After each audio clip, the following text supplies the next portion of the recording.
నమస్తే, welcome to Telugu one news. నేను గోపికృష్ణ. మనతో విక్రమ్ పూల గారు, సీనియర్ జర్నలిస్ట్ అనలిస్ట్ ఉన్నారు. విక్రమ్ గారు నమస్కారం సార్. నమస్కారం గోపి గారు. విక్రమ్ గారు, నేను చూస్తుంటారు కాంక్లేవ్ తిరుపతిలో నిర్వహించినటువంటిది ఎడ్యుకేషన్కి సంబంధించి ఆంధ్రప్రదేశ్ ప్రభుత్వం అధికారికంగా నిర్వహించినట్టే అనుకోవాలి. అయితే అనివార్యంగా వచ్చాయా లేకపోతే ప్రీ ప్లాన్డ్గా వచ్చాయా రాజకీయ అంశాలు అయితే చర్చకు వచ్చాయి. అయితే ఒకటి అందులో కీలకంగా చర్చించుకోవాల్సింది, చర్చల్లో ఉన్నది ఒక రకంగా జగన్లో కనిపించిన నైరాస్యం అంటామా దాన్ని? అదే, నేను ఒకవేళ ఓడిపోయినా కానీ హ్యాపీగా, అంటే జనాలు కానీ అవకాశం ఇవ్వకపోతే హ్యాపీగానే దిగిపోతా అని మాట్లాడడం నైరాస్యం అనొచ్చామో కదా, దాన్ని నైరాస్యం అంటామా? సో అలాంటిది ఒకటైతే, కాంగ్రెస్ పార్టీ మీద కీలకమైనటువంటి ఆరోపణలు 2019 తర్వాత బహుశా కాంగ్రెస్ పార్టీ గురించి ప్రస్తావన, కాంగ్రెస్ పార్టీ మీద ఇలాంటి ఆరోపణలు బహుశా ఇదే మొదటిసారి అయ్యుండొచ్చాం ఆయన ముఖ్యమంత్రి అయిన తర్వాత. ఎట్లా భావిస్తున్నట్టు అనుకోవాలి? షర్మిల రావడాన్ని ఆయన మాటలను బట్టి ఎట్లా అర్థం చేసుకోవాలి? ముందుగా ఈ విషయంలో ఎందుకు అట్లా జగన్ స్పందించాల్సి వచ్చింది అనుకోవాలి? ముందుగా అంటే ఈ కాన్క్లేవ్ అనేది కాన్సెప్ట్ మీద కొంచెం మాట్లాడుకోవాలి. అంటే నాకు అర్థం కాలేదు ఏంటంటే, ఇది ఎందుకు ఇంత హఠాత్తుగా తిరుపతిలో ఈ కాన్క్లేవ్ పెట్టారు? కాన్క్లేవ్ అంటే కేవలం ఒక రాష్ట్ర ప్రభుత్వం వచ్చిందా, లేకపోతే వేరే రాష్ట్ర ప్రభుత్వాలు? జనరల్గా సాధారణంగా ఏంటంటే, ఇండియా టుడే వాళ్ళు కాన్క్లేవ్స్ గతంలో చాలా పెడతా ఉంటారు. దానికి ఏంటంటే చాలామందిని పిలుస్తూ ఉంటారు, వివిధ రంగాలకు చెందినటువంటి ప్రముఖులను పిలుస్తూ ఉంటారు. ఆ కాన్క్లేవ్ సమ్మిట్ ఏదైనా. కానీ ఇక్కడ ఏంటంటే కేవలం రాష్ట్ర ప్రభుత్వాన్ని పిలవటం, అంటే కేవలం ముఖ్యమంత్రి గారితో ఒక ముఖాముఖి లాంటిది. దానికి అది కాన్క్లేవ్ అని ఎందుకన్నారో నాకు అయితే అర్థం కావట్లేదు.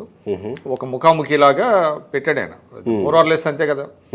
ఒక ముఖాముఖి, ఆయన క్వశ్చన్స్ వేశారు, ఈయన సమాధానాలు చెప్పారు. అందులో ఎడ్యుకేషన్ పరంగా కొన్ని ఉన్నాయి, రాజకీయ పరమైనటువంటి అంశాలు చాలా ఉన్నాయి. దానికి ఎడ్యుకేషన్ కాన్క్లేవ్ అని అంటం అనేది కూడా నాకు కొంచెం ఆశ్చర్యం కలిగించింది. ఇట్స్ నథింగ్ బట్ ఏంటంటే, ఒక ఇంటర్వ్యూ, ఒక మేజర్గా ఒక ఇంటర్వ్యూ చేశాడు ఆయన. అవును. దానికి ఎడ్యుకేషన్ సమ్మిట్ ఎన్క్లేవ్ అని, అదే కాన్క్లేవ్ అని ఎందుకు అన్నారు? అదేదో ప్రైవేట్గా ఒక ఇంటర్వ్యూ ఒక రూమ్లో ఇద్దరు కూర్చొని చేసుకున్నట్టు కొంతమందిని పిలిచారు, అదంతా జరిగిందని. సరే, ఇప్పుడు మీకు సెకండ్ ఇష్యూకి వచ్చినట్లయితే, మీరు అన్నట్టుగా ఆయన కాంగ్రెస్ పార్టీని కొంచెం తీవ్రంగానే విమర్శలు చేశాడు ఆయన. ముఖ్యంగా వాళ్ళ కుటుంబంలో ఏదో చిచ్చు పెట్టినట్టు, కుటుంబాలను చీల్చడం కాంగ్రెస్ పార్టీకి అలవాటని, ఇట్లాంటి కొన్ని ఆరోపణలు చేశాడు. సహజంగానే అంటే ఇక్కడ మనం చెప్పాల్సింది ఏంటంటే, కాంగ్రెస్ని బ్లేమ్ చేయాల్సినటువంటి అవసరం ఉంది. ఇప్పుడు if at all he wants to blame, he has to blame his own sister. ఆమెనేమి బలవంతంగా ఎవరో తీసుకురాలేదు కదా, ఆమె చూజ్ చేసుకుంది, ఒక పార్టీని చూజ్ చేసుకుంది. ఆమె ఒక సొంత పార్టీ పెట్టుకుంది తెలంగాణలో, ఆ పార్టీని మెర్జ్ చేసింది కాంగ్రెస్ పార్టీలో. కాబట్టి కాంగ్రెస్ పార్టీని బ్లేమ్ చేయటం ఏంటి? చిచ్చు పెడుతున్నారనేది అంటే ఎట్లా భావిస్తున్నట్టు కాంగ్రెస్ పార్టీని ఆయన షర్మిల రాకని ఎట్లా భావిస్తున్నట్టు అర్థం చేసుకుంటే, అంటే కాంగ్రెస్ ఒక ప్లాట్ఫామ్ ప్రొవైడ్ చేసింది షర్మిల గారికి. ప్రొవైడ్ చేసిన తర్వాత చాలా స్పష్టంగా చెప్పుంటారు, ఇది ఆంధ్రప్రదేశ్లో మీ బ్రదరు అధికారంలో ఉన్నప్పటికీ జగన్మోహన్ రెడ్డి గారు, మీరు పార్టీ స్టాండే తీసుకోవాలి, పార్టీ లైన్ తీసుకోవాలి, ప్రజల తరఫున నిలబడాలి, ప్రభుత్వ లోపాలని వైఫల్యాలని విమర్శించాలి అని చాలా స్పష్టంగా చెప్పుంటారు. అది ఆయనకి ఇప్పుడు షర్మిల గారు కూడా డే 1 నుంచే బాగా కొంత అటాకింగ్ మోడ్లో ఉన్నారు. చాలా అంశాలను ప్రస్తావిస్తుంది. ఎందుకంటే మిగతా వాళ్ళు ప్రస్తావించడానికి, షర్మిల గారు ప్రస్తావించడానికి చాలా తేడా ఉంటుంది. కరెక్ట్. ఎందుకంటే ఎక్కడా కూడా ఆమె కాంప్రమైజ్ అవ్వట్లా. అంటే బ్రదర్ అనే ఫీలింగ్ లేకుండానే ఒక ప్రభుత్వం వైఫల్యాలుగానే ఆమె చూస్తున్నారు. ప్రజలకు తెలిసినాయి ఈ అంశాలన్నీ, ప్రజలకు తెలిసినాయి. ఎందుకంటే ఆయన అధికారంలో నాకు 25 మంది ఎంపీలను ఇస్తే స్పెషల్ స్టేటస్ తీసుకొస్తానంటాం, అదేవిధంగా విభజన హామీలను నెరవేరుస్తానంటాం, ఇవన్నీ కూడా అందరూ మాట్లాడుతున్నాయి. అయితే ఇప్పుడు షర్మిల గారు మాట్లాడటం వల్ల దానికి ఎక్కువ క్రెడిబిలిటీ, దానికి ఎక్కువ క్రెడిన్స్ ఎక్కువ వచ్చినట్టుగా మనం భావించాలి. అది వాళ్ళకి అధికార పార్టీకి జీర్ణం కాలేదు. అందువల్ల ఎవరైతే జగన్మోహన్ రెడ్డి గారే కాదు, సజ్జల రామకృష్ణారెడ్డి గారు మాట్లాడారు, ఇంకా చాలా మంది చాలా మంది మాట్లాడారు, అందరూ ఎమ్మెల్యేలు మంత్రులు అందరూ స్పందిస్తారు, అందరూ ఒక్కొక్కళ్ళుగా మాట్లాడుతున్నారు. అయితే అక్కడ ఆశ్చర్యం ఏంటంటే ఆమె లేవనెత్తినటువంటి అంశాలను ఎవరూ అడ్రస్ చేయట్లా. ఆమెని కాంగ్రెస్ పార్టీ ఉపయోగించుకుంటుంది అంటున్నారు, కాంగ్రెస్ పార్టీ కుటుంబంలో చిచ్చు పెట్టేటువంటి అలవాటు ఉందంటున్నారు తప్ప ఆమె మాట్లాడింది కరెక్టా కాదా, మీ దగ్గర సమాధానం ఏంటి, ఈ అంశాలు జోలికి పోవట్లా.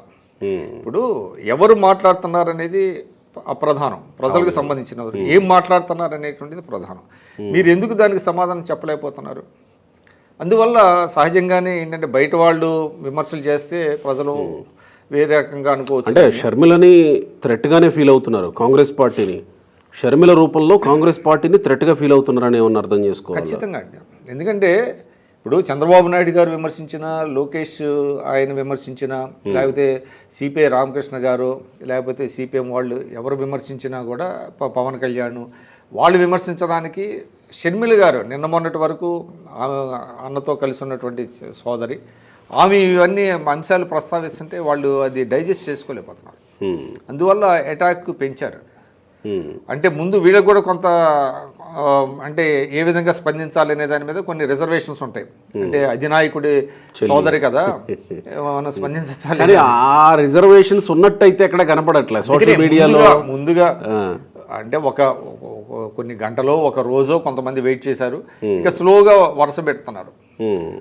వరుస పెట్టి ఆమె మీద సోషల్ మీడియాలో కూడా చాలా షర్మిల శాస్త్రి అని, షర్మిల శర్మ అని, ఇటువంటివన్నీ చాలా వాళ్ళకి అలవాటైనటువంటి భాషలో అంటే ప్రతి ఒక్కరిని కూడా కులం అంటే దీని నుంచి అద్దాల నుంచి మతం దీని నుంచి చూడటం అలవాటైపోయింది అధికార పార్టీకి చెందినటువంటి వాళ్ళు.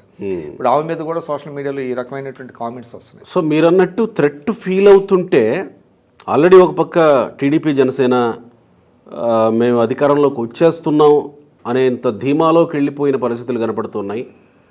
జగన్మోహన్ రెడ్డి వైసీపీలో రాజీనామాలు, అసంతృప్తులు, ఒకరికొకరు సపోర్ట్ చేసుకునే పరిస్థితి లేకపోవడం ఇవన్నీ కనపడుతున్నాయి.